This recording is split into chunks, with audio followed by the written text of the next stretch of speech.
Hi and welcome everyone to this rapid fire. Today we have Runa Dalal with us. Welcome, Runa. Thank you, Neelu. Okay, so I'll start with the barrage of questions that I have. What's the one thing that you are generally worried about in the current generation of security professionals? Especially, I'm asking you because you've been in this space for so long, it made sense to ask this. Sure. Worried,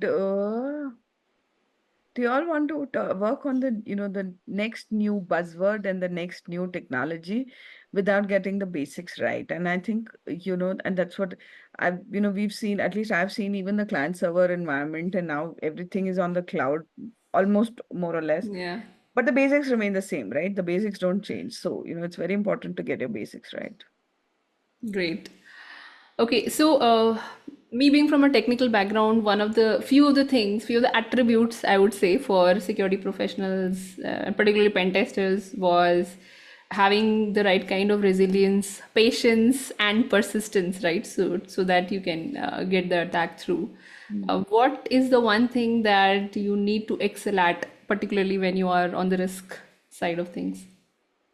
Being able to analyze, right, and being able to articulate, because there's a very, very thin line between what is a risk and what is a finding or a gap. Okay. Okay. So gap is, this is what I've laid down as a baseline. This is what is happening in reality. And when there is a mismatch, obviously that's a gap. But because of that gap, what is the risk? Hmm. Right, and when I, very early when I started my journey in the risk field, and cyber risk field, there was a thing that we were taught is what could go wrong, Hmm. right? So that is something. So basically that kind of analysis and that kind of mindset, to be able to analyze and articulate that analysis that you have been able to draw, is something that is important. And remaining consistent, because a lot of times a lot of this ends up being repetitive. And but then if it is repetitive, what is the new insight that you've got the next time that you've seen the same thing?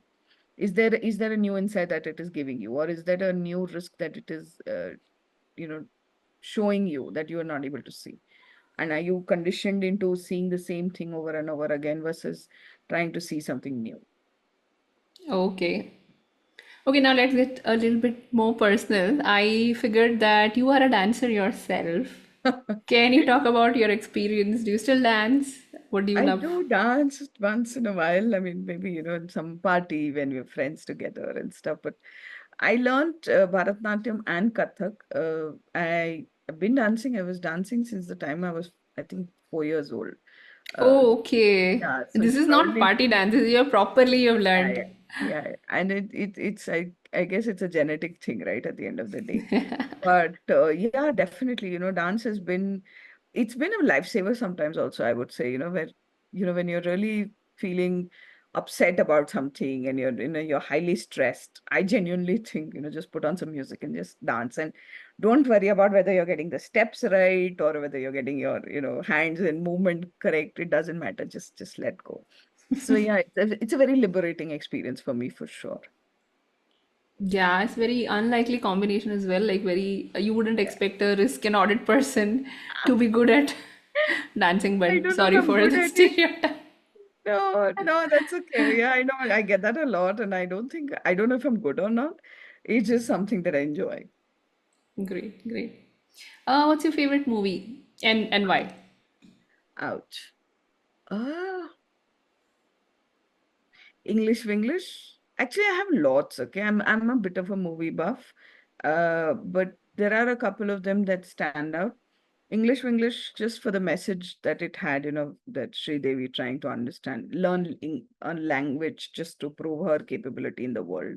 And I think a lot of us struggle with that, right? To prove our capability, whether you come from a small town, whether you didn't graduate from tier A sort of college, and therefore you have that complex in your mind or whatever it is, and then you have to prove yourself to earn that respect in the industry or wherever it is within the family. So yeah, uh, couple of others, a lot of them, Shawshank Redemption.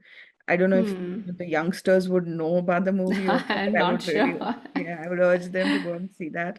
It's just purely for the storytelling of that movie, the fantastic way the storytelling was done. And it is considered a classic now. So these two I think can remember right now, but I'm sure there are lots. Cool, thanks. Hey, lastly, I'm sure in your career you have gone through so many audits, and you might have done implementations, and you're helping leaders now. You would also have seen a lot of security incidents. Do you Mhm. recall any funny security incident that you might have, like, now that on a hindsight seems really funny, and can you just maybe narrate that for us?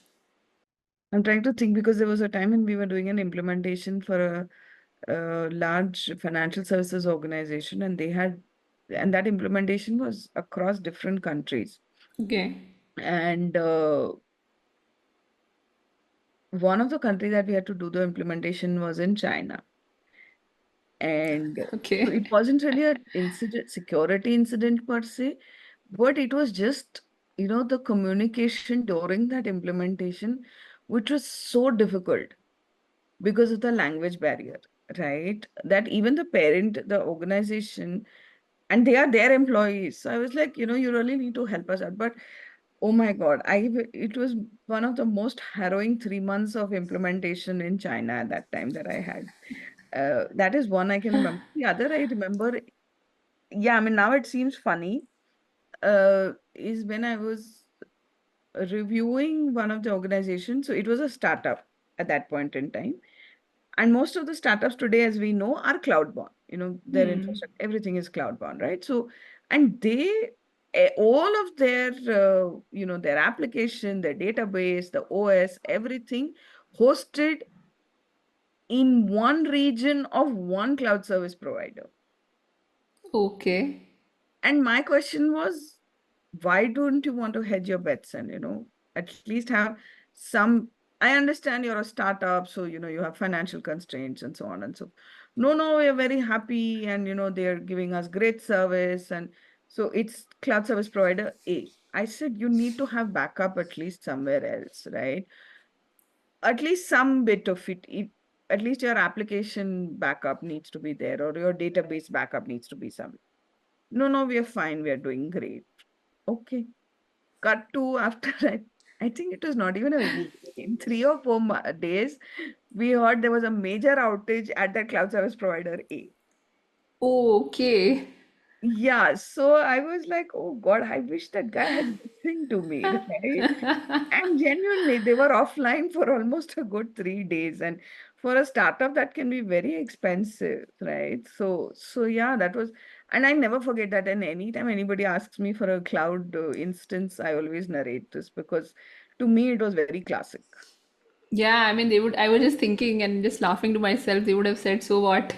Yeah, And then exactly. I'll name this rapid fire, so what? So we remember. But Right. yeah, these are some of these times when you really don't wish, although you have these findings, right? The good ones, even the good ones, you don't want them to materialize, Yeah, but they end up doing yeah, sometimes. So yeah, yeah. yeah, yeah, yeah. Okay, that's really funny. Okay, cool. Thanks a lot. Thanks for answering all the questions, Runa, Thank you. and Thank thanks you, for Neelu. being such a lovely company. Thank you, Hoping Neelu. to have And more I'm episodes with you.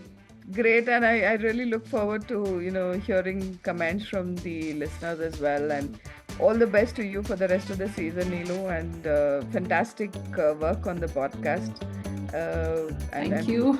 thank you for having me. Okay, cool. Thanks everyone. We'll see you all in the next episode. Bye bye.